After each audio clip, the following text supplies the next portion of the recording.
मैं कुरान पढ़ रहा था। पहले मुझे उसका इंग्लिश वर्जन मिला, नहीं समझ में आया। फिर हिंदी पढ़ा, वो भी नहीं समझ में आया। फिर मैंने एक मौलवी साहब को पकड़ा।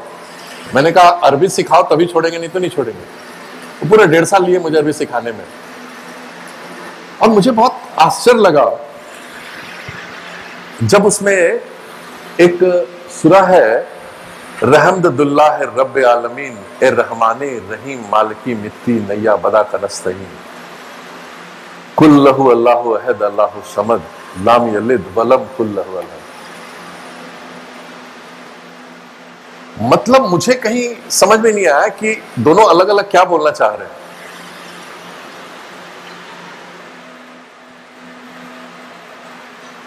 अभी कुंभ है उज्जैन में, सिंहस्थ कुंभ चला है। हमारे यहां कुंभ बराबर चलता रहता है, सिंहस्थ कुंभ, अर्ध कुंभ। और कुंभ एक बहुत साइंटिफिक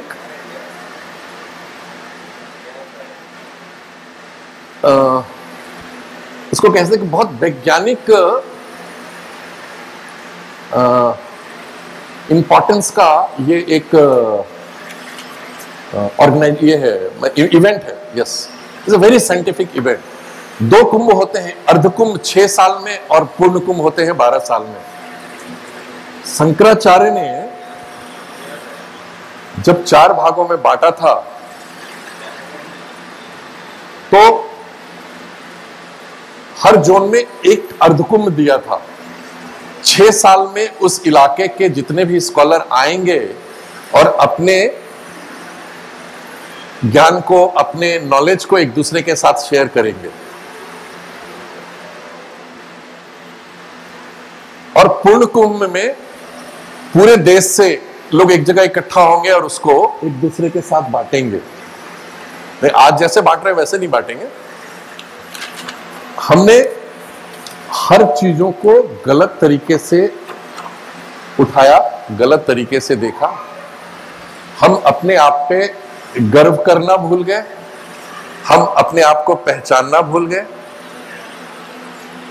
और यही एक कारण है, मुझे ऐसा लगता है कि कोई भी आ रहा है और हमें पढ़ाता है, हमें समझाता है और हम उसकी बात को मानते जा रहे हैं। जीवन के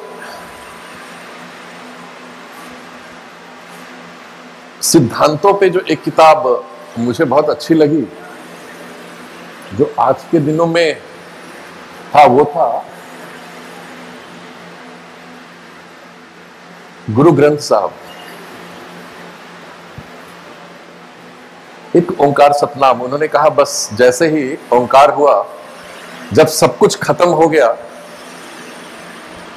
तो एक ही रहा, और वो था ओंकार का अस्तित्व। उन्होंने सत्य नाम कहा, उन्होंने सत्य नाम नहीं कहा। सत्य का मतलब है ट्रुथ और सत्य का मतलब है एग्जिस्टेंस। और उन्होंने कहा एक ओंकार सतनाम, मतलब जब सारा का सारा सृष्टि अपने आप में सिमट जाता है, सिर्फ ओंकार है जिसका एग्जिस्टेंस है, बाकी कुछ भी नहीं है। और मुझे ऐसा लगता है कि योग का आधुनिक युग में अगर कोई पहला मास्टर था तो वो गुरु नानक ही थे।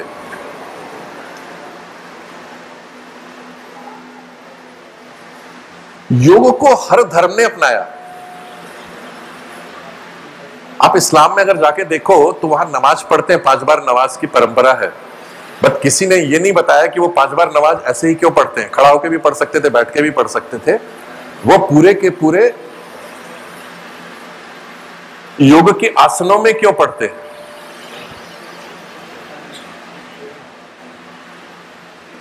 हमारे यहां प्राणायाम है और उनके यहां हम भी कहते हैं कि कम से कम दिन में 2 या 3 बार प्राणायाम कर लो।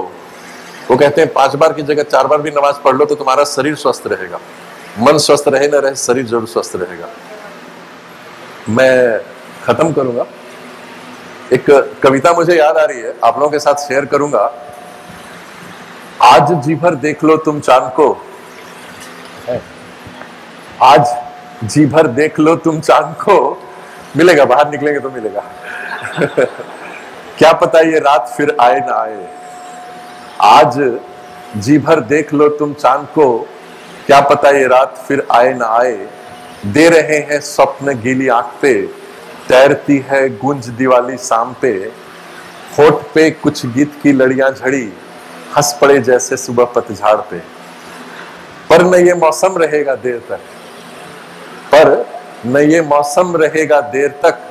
कुछ भी नहीं अचरज अगर कल ही यहाँ जिस्म मेरी दूर तक पाओ न पाओ। आज जी भर देख लो तुम चांद को, क्या पता ये रात फिर आए न आए। और इसका आखिरी छंद है, हाथ में तिनका पड़ा मन का रतन। हाथ में तिनका पड़ा मन का रतन, कब बिके किस दाम पे अज्ञात है। किस सितारे की नजर किसको लगे, ज्ञात दुनिया में किसे यह ज्ञात है अनिश्चित हर दिवस हर एक क्षण। है अनिश्चित हर दिवस हर एक क्षण, सिर्फ निश्चित है अनिश्चितता यहाँ। इसलिए संभव बहुत है प्राण, कल चांद आए चांदनी लाए न लाए। आज जी भर देख लो तुम चांद को। धन्यवाद।